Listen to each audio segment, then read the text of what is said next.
కొత్తగా ఏర్పడ్డ కూటమి ప్రభుత్వం మొట్టమొదటి శాసనసభను నిర్వహిస్తున్న విషయం తెలిసిందే.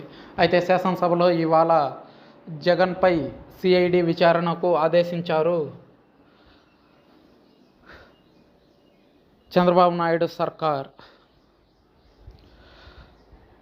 ఏపీ సీఎం చంద్రబాబు నాయుడు సర్కార్ సంచలన నిర్ణయం తీసుకుంది. గత జగన్ ప్రభుత్వ హయాంలో జరిగిన మద్యం కుంభకోణంపై, ఇసుక కుంభకోణంపై సిఐడి దర్యాప్తుకు ఆదేశిస్తూ శాసనసభలో తీర్మానం చేశారు.